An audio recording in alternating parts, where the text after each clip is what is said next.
Before I end this message to you, I must speak plainly about one final enemy, a force so quiet, yet so powerful, that it can erase every plan, block every idea, and paralyze the strongest desire. That force is fear. And until you understand how it works, until you strip it of its disguise, you will never be truly free. You can have all the knowledge. You can believe with passion.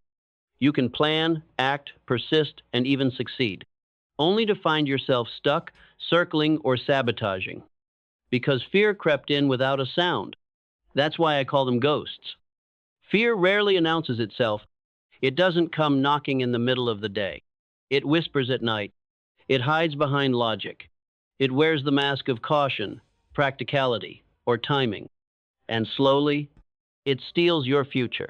So let's begin right here, right now, by making one truth clear. No one is born with fear. We learn it. We absorb it from our surroundings. We inherit it from parents, teachers, culture, and media. We pick it up through experience, pain, loss, shame. But what's learned can be unlearned. What's absorbed can be released. And that is your power. Fear is not your identity. It is a visitor, and you have every right to show it the door. Now, there are many fears in the world, but I have studied and observed them long enough to tell you this. Every fear you face is a branch of one of 6 roots. I call them the 6 ghosts of fear. And unless you learn to outwit them, they will haunt every step of your growth. Here they are: the fear of poverty, the fear of criticism, the fear of ill health, the fear of loss of love, the fear of old age, the fear of death. These are the shadows that hold most people hostage. They are the silent thieves of ambition, and they do their damage slowly, silently, and with deadly precision. You may not even realize they're active in you. That's what makes them so dangerous. But once you name them, once you bring them into the light, they begin to lose their grip. And that is my purpose here, to show you what they are, how they work, and most importantly, how to beat them. Because make no mistake, fear cannot be reasoned with. It must be faced, exposed, and replaced. You do not overcome fear by fighting it. You overcome fear by growing bigger than it. And you do that through clarity, truth, and conscious choice. So if you've come this far, if you've dared to desire, to believe, to plan, to act, to persist, then this is your final test. Not an outer only an inner one. Because no success is sustainable if fear still drives your decisions from the shadows. And no amount of talent, strategy, or ambition can protect a mind that still obeys fear over faith. So I invite you now to walk with me through each of these ghosts, to meet them face to face, to see them for what they are, and to choose once and for all to take your power back. Let's begin. Let's begin with the ghost that haunts more people than any other, the fear of poverty. This is the root fear, the one that quietly poisons desire, kills ambition, and whispers, "You can't afford to fail." And because it's so common, most people no longer even see it as fear. They think it's just being realistic. But it's not realism. It's resignation. This fear shows up not as panic, but as hesitation, as smallness, as a low ceiling you place over your own potential. It says, "Parted mime stain formandus, don't aim too high. Be grateful for what you have. Don't risk security. What if it doesn't work out?" These thoughts sound responsible, but they are chains dressed up as caution. They bind your future to your past. They keep you circling safety instead of reaching for significance. Now here's what I want you to understand. No one is born afraid of poverty. This fear is taught. It is installed slowly, subtly by voices of scarcity. Maybe you heard things like, "Money doesn't grow on trees. Rich people are greedy. You have to struggle to get by." And over time, you began to believe that money is hard to get, that abundance is rare, that you don't deserve more than just enough. So what happens? You stop taking chances. You stop thinking creatively. You settle. You shrink. Not because you don't have the talent, but because you've been trained to obey a fear that no longer belongs to you.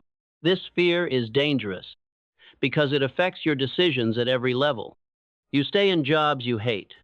You undercharge your worth. You say yes when you want to say no. You abandon big dreams for small guarantees. And all the while, you call it being smart. But let me tell you what's smart. What's smart is building a life where money is a tool, not a master. Where security is built on self-trust, not smallness. Where your actions are driven by purpose, not by the panic of what might go wrong. Because the fear of poverty is never about money. It's about control. It's about whether you let outer circumstances dictate your inner worth. But you get to flip that. You get to choose a new belief, one where your creativity creates value, one where abundance is earned, not begged for, one where fear has no place in your plan. Now, let's get practical. How do you outwit this fear? First, recognize its voice. Start noticing when you say things like, I can't afford to try. I need to play it safe. What if I fail and lose everything? These are not facts. They are symptoms of a programmed fear. Second, replace them with truth. Say instead, I create value everywhere I go. My mind is my greatest asset. I refuse to make choices from fear. And third, act in faith, not fear. Don't wait to feel ready. Move with belief that what you need will meet you on the path, not before it. Because action is the antidote to fear. Every step you take toward vision weakens the voice of poverty in your mind. You don't need to banish the fear. You only need to stop obeying it. And when you do, you'll realize that wealth doesn't begin in your wallet. It begins in your thinking. And the moment you change that, you're no longer poor, no matter what your bank account says. You're free. Now let's look at the second ghost, one just as deadly, but far more subtle. The fear of criticism. If the fear of poverty kills dreams in private, the fear of criticism murders them in public. It's not fear of failure. It's fear of being seen trying and judged for it. And this fear is a master of disguise. It doesn't always show up as panic. It shows up as hesitation, as perfectionism, as the constant question, what will they think of me? How many times have you wanted to do something, start something, say something, share something, but didn't because of what someone might say? That is the fear of criticism. It keeps you silent when you want to speak. It keeps you average when you want to be bold. It keeps you inside a box that the world says is safe, but it's not safe. It's small. Now here's the irony. The world is already full of critics, and most of them aren't even doing anything. They sit, they scroll, they judge, but they never create. Why? Because criticizing is easy. It costs nothing. But daring to live on your own terms, that takes courage. That's why most people admire boldness, but they're afraid to be bold themselves. They say, what if they laugh at me? What if I fail publicly? What if I'm not good enough? But here's a better question. What if the people you're afraid of are just as afraid as you? What if their judgment says more about their limits than your potential? You have to decide today. Whose voice matters more? The inner voice that pushes you forward or the outer voice that holds you back? Because you cannot serve both. The fear of criticism will keep you living a life measured by someone else's approval. And you were not born for that. You were born to express, to create, to lead. You were born to take up space, to be seen, to be heard, to be you. And yes, someone might not like it. That's okay, because your job is not to be liked by everyone. Your job is to be in alignment with your truth. You don't need permission to be bold. You need decision. So how do you outwit this ghost? You start by realizing this. No matter what you do, someone will have an opinion. If you succeed, some will envy. If you fail, some will mock. If you stay quiet, some will judge. If you speak up, some will criticize. So you might as well live your way, because critics don't disappear, but their power over you does. the moment you stop needing their approval. Next, you practice courage in small ways. Say the thing, post the idea, wear what you want, speak when your voice shakes, stand for something. Each time you do, you build a spine made of clarity, not applause. And lastly, surround yourself with people who want to see you rise, not shrink, because fear feeds on isolation. But confidence grows in alignment. When you spend time with people who are walking their path boldly, you realize it's okay to walk yours too. So today, choose this. Don't let the opinions of the passive keep you from living with purpose. Because the only thing worse than being criticized is being forgotten because you never showed up as who you are. Now let's meet the third ghost, the fear of ill health. This is the fear that slowly drains the mind and weakens the body before any illness has even arrived. It is the fear of what might happen, the anxiety that whispers, what if I get sick? What if something's wrong? What if my body fails me? This fear is fed by two things: worry and suggestion. You see, most people don't fear illness because they're sick. They fear illness because they've been conditioned to expect it. They've heard stories. They've watched the news. They've absorbed beliefs passed down for generations. That runs in the family. At your age, it's normal. You need to slow down. You're fragile, be careful. And so, without meaning to, they accept weakness as truth. They program their bodies through their minds. They begin to live in anticipation of decline. And over time, what do they get? Exactly what they feared. Because fear is more contagious than any virus. And suggestion is more powerful than any prescription. Now let me be clear. I'm not telling you to ignore symptoms. I'm telling you to pay attention to your thoughts. Because your mind is the control panel of your health. Every thought you think sends a signal, a message, a command. It either says, I am strong, I am healing, I am whole. Or it says, I am vulnerable, I am afraid, I am declining. And your body listens. This isn't fantasy. This is how energy works. Your emotions affect your immune system. Your beliefs affect your posture, your breathing, your blood pressure. Your focus determines your vitality. So here's the truth. The fear of disease can be more dangerous than disease itself. It invites what it obsesses over. It magnetizes what it constantly pictures. It traps you in a mindset of fragility instead of resilience. And worst of all, it keeps you from living fully because you're too busy trying not to fall apart. But you were not built to live in fear. You were built to heal, to move, to renew, to grow stronger. The human mind, when free of fear, can spark the body into amazing states of recovery. And the human spirit, when grounded in faith, can walk through storms untouched. So how do you outwit the fear of illness? First, stop rehearsing weakness.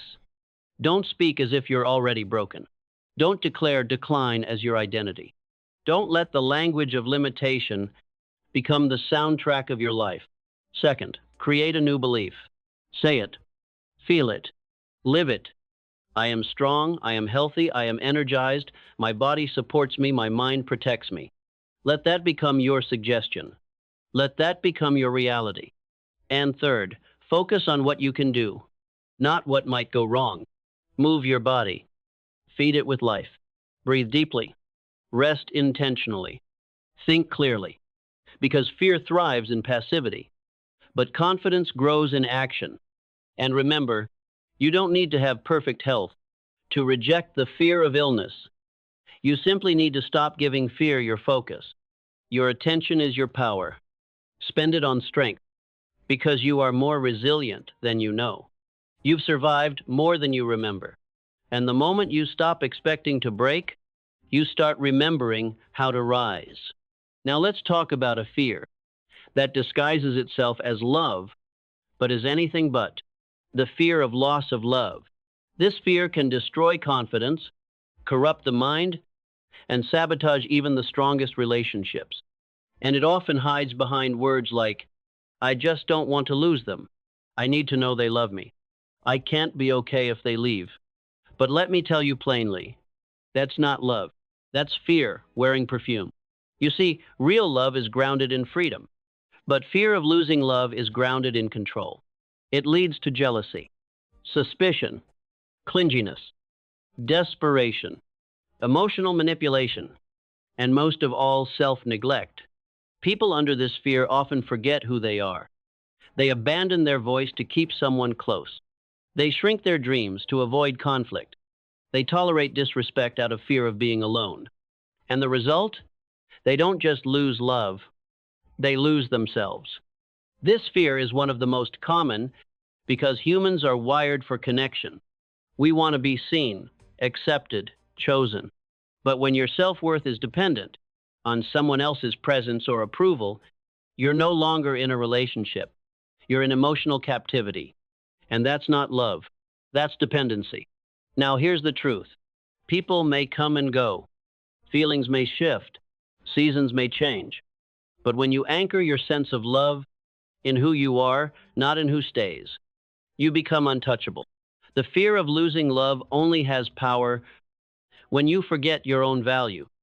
So how do you outwit this ghost? First, take your power back. Remember that you are whole. You are complete. You were worthy before anyone loved you. And you'll still be worthy if they ever leave. Second, stop bargaining with your identity. Don't twist yourself to be chosen. Don't water yourself down to be accepted. Don't walk on eggshells just to avoid being alone. Because anything you win by abandoning yourself will cost you everything in the end. Third, redefine love. Love is not possession. Love is not control. Love is not someone filling your gaps. Love is two whole people, choosing each other in freedom, not clinging to each other in fear.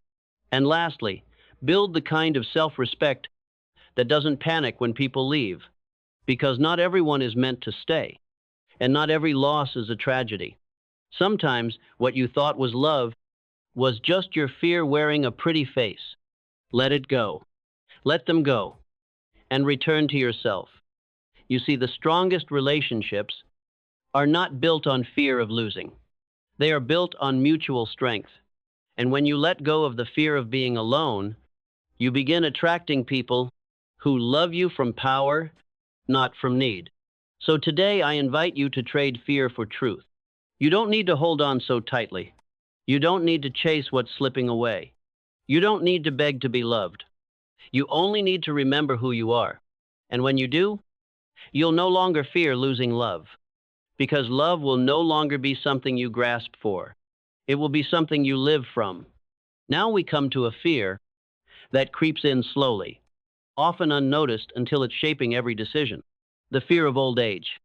This ghost whispers not with panic, but with subtle suggestions like, you're running out of time, you're too old to start over, your best years are behind you. And when that voice gets loud enough, people begin to fold their dreams into storage boxes. They stop learning, stop growing, stop believing. Not because their bodies are weak, but because their beliefs have aged prematurely. You see, this fear is not really about wrinkles or birthdays. It's about what we associate with aging.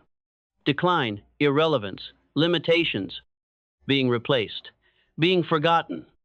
And yet, look closer at history. Look at the people who shaped the world.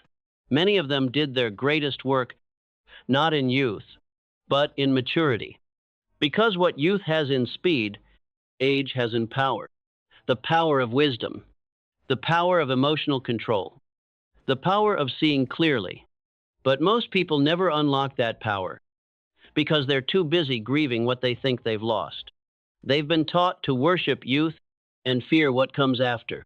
So they miss the chance to become something deeper than they've ever been.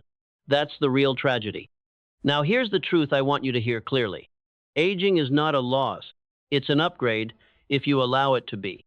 With every year, you gain clarity. You shed illusions. You see patterns. You stop chasing applause. You start listening to yourself. And you begin to understand what really matters. But this only happens when you release the fear that age is the beginning of the end. Because it's not. It's the beginning of your most authentic chapter. Now, how does this fear hold people back? They hesitate to change careers. They say, it's too late. They lower their goals. They talk themselves out of new adventures. They settle for comfort over challenge. And all the while, their minds are still full of ideas. Their hearts are still hungry for meaning. Their souls are still ready to expand. But fear locks them in place. It says, parted prosodites. You've missed your chance. Leave that to the younger ones. Don't look foolish. Let me tell you, there is nothing foolish about evolving. You are not running out of time. You are running out of excuses. Because every day you wake up with breath, you are qualified to grow, to build, to contribute. So how do you outwit the fear of aging? First, change your definition. Stop thinking of age as decline. Start thinking of it as depth. Not, I'm getting older, but I'm getting stronger, clearer, and more capable of focused power. Second, stay curious. The moment you stop learning, you begin dying. Your mind is like a muscle. Keep feeding it. Keep challenging it. Keep giving it something to reach for. Third, move your body and spirit daily. Energy doesn't come from being young. It comes from motion, from direction, from purpose. You've seen young people burned out, and you've seen 70-year-olds glowing with vitality. It's not age. It's attitude. And finally, stop comparing timelines. You are not behind. You are not late. You are not over. You are exactly where you need to be to begin what comes next. So today, thank fear for its concern, then show it the door. Because you're not getting older, you're getting wiser, and there is no deadline on greatness. Now we arrive at the final ghost, the one most people avoid, but no one can escape, the fear of death. It is the most universal fear and also the most misunderstood, because we don't talk about it. We don't question it. We bury it deep beneath distraction, denial, and endless busyness. But here's the truth. Until you make peace with the end of life, you will never fully live it. The fear of death doesn't just appear in hospitals or graveyards. It creeps into daily decisions. It says, number 1 of 6, don't take that risk. Don't say what you feel. Don't change, stay safe. It causes people to cling to the familiar, to avoid the unknown, to live half-lives, just because they're terrified of the full picture. But let me say this clearly. Death is not the enemy. Fear of death is. You see, every great thing you will ever do requires confronting this fear. Because to live boldly, you must stop pretending that you'll live forever. You must stop waiting for someday.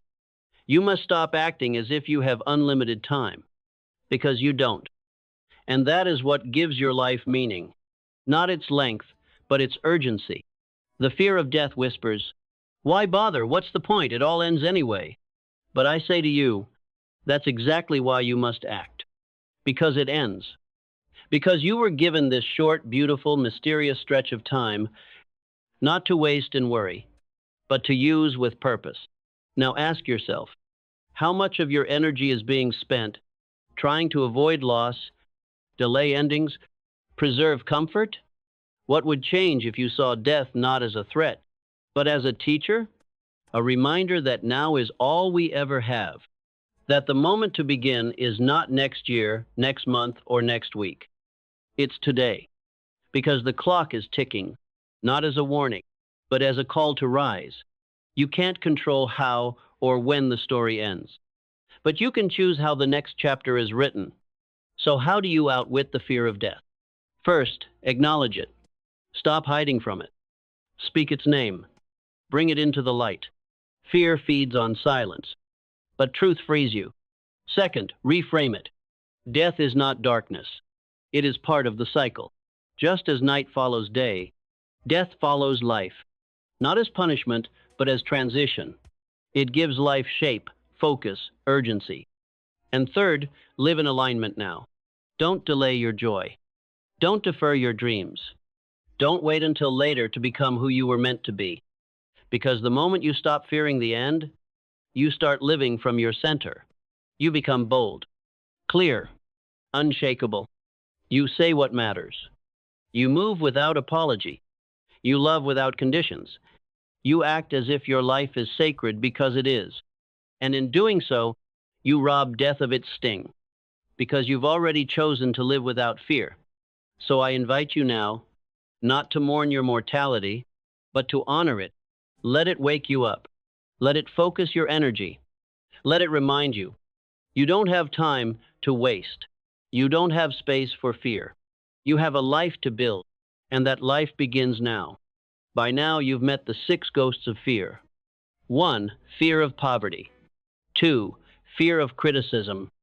3. Fear of ill health. 4. Fear of loss of love. 5. Fear of old age. 6. Fear of death. Each one has its own voice, its own disguise, its own method of control. But here's what most people never realize. These fears do not work alone.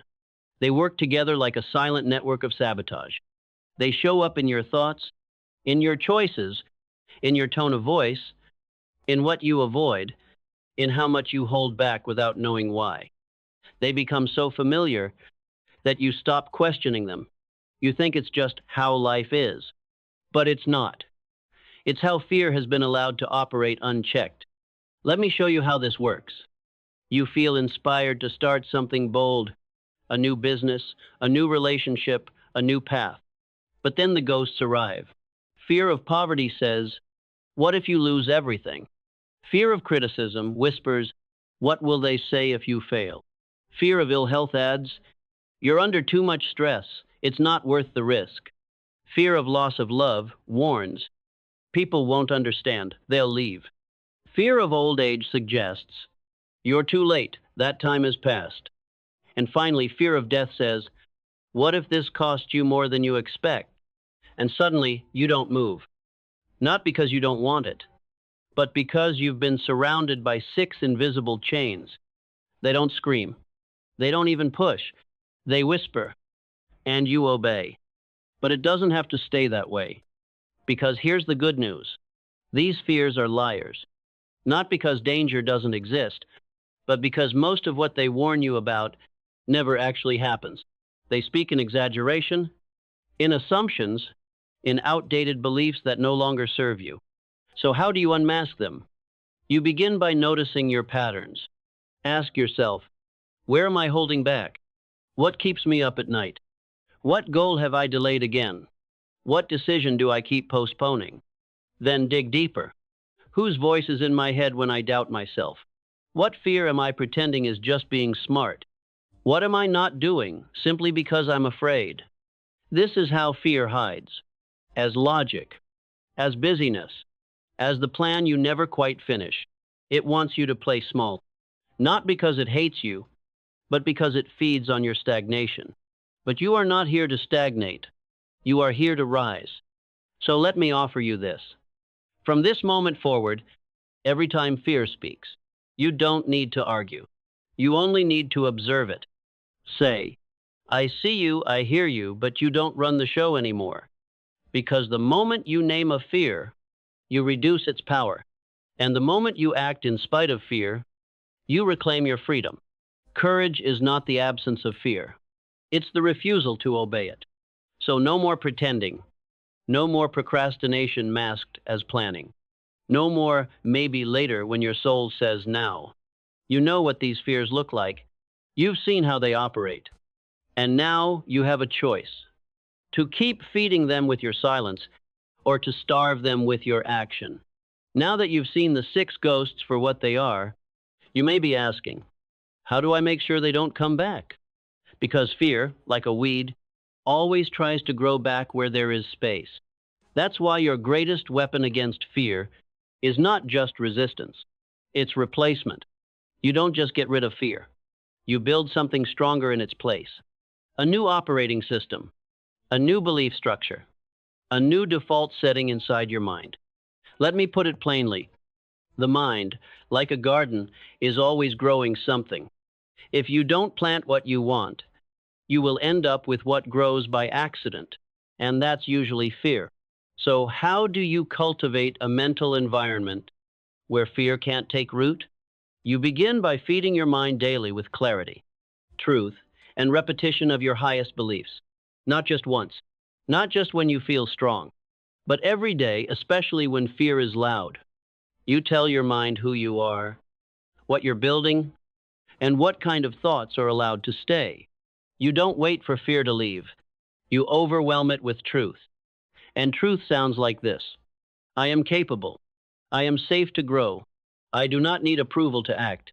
I trust the process of life. My future is shaped by faith, not fear. At first, these statements may feel strange. That's okay. You've spent years rehearsing fear. Now it's time to rehearse power. Next, monitor your inputs. Fear thrives in environments of chaos, drama, and scarcity. So ask yourself, what am I listening to? Who am I surrounding myself with? What do I allow into my mental space? You can't binge on fear-based content and expect to live a bold life. You must protect your mind, like you would protect your home, not out of paranoia, but out of respect, because your results are built on the foundation of your inner atmosphere. Then build habits that create evidence of strength. Take action before you feel ready. Speak even when your voice trembles. Move even when fear whispers, wait. Because fear fades in the face of forward motion. Every courageous step you take weakens the old story and strengthens the new one. You're teaching your nervous system. This is what we do now. And the more you walk in that energy, the harder it is for fear to find its way back in. Finally, understand this: you don't have to eliminate all fear to live boldly. You just have to stop giving it a seat at the table. Let it speak then, override it. Let it knock then walk anyway. Let it exist, but don't let it decide. Because decision is where your power lives. The ghosts of fear have no authority, except the one you give them. And now you've taken that power back. From here, you build a new identity. One not ruled by survival, but by vision. One not managed by defense, but driven by intention. One that wakes up each day and says, I know fear exists, but I don't live in its house anymore. Now that we've faced the 6 ghosts of fear, one truth must stand above the rest. Your greatest enemy was never failure. It was never poverty, criticism, sickness, heartbreak, aging, or death. It was fear. Fear in disguise. Fear in the background. Fear in your choices, your tone, your silence, your hesitation. And now, you are no longer its host. You've named it. You've seen how it moves. And most importantly, you've decided to stop obeying it. That is the most powerful decision a human can make, because everything changes the moment you stop acting from fear and start acting from intention. When you think not from defense, but from design. When you move not because of what might go wrong, but because of what you're here to create. This is the final message I must leave you with. Your mind, your beautiful, powerful, capable mind, was not built to serve fear. It was built to lead, to envision, to decide, to direct, to declare. And the moment you take full responsibility for it, you become unstoppable. Not because you have no fear, but because you've outgrown it. You've upgraded your mental operating system from reaction to creation, from approval seeking to self-guidance, from what if to even if, and that, my friend, is the beginning of real freedom. So here's what you do now. Decide what you want, not what you think is safe, not what others approve of, what you truly, deeply want. Train your mind to believe it's possible. Use autosuggestion. Use repetition. Speak it, write it, feel it until belief becomes natural. Organize a plan and take bold action, even when fear whispers, even when doubt knocks, even when you don't have every answer. Because action silences fear. Surround yourself with courage. Voices, people, environments that remind you of who you are, not who your fear wants you to be. Expect resistance and move anyway. Fear may knock, but it doesn't own the house. You do. Remind yourself daily, I am not my fear. I am the one who chooses. Because choice is the final key. You may not control everything that happens to you, but you always control how you respond. And in that response, you build your destiny. That's the true power of this entire philosophy. It's not just about getting rich.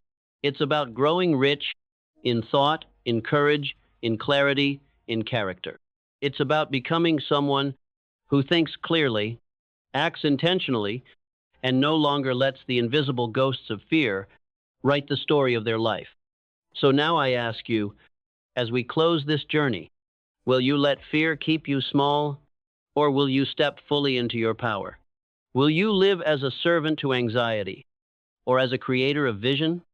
The world is not waiting for your perfection. It is waiting for your decision. Decide now. This is your mind. This is your life.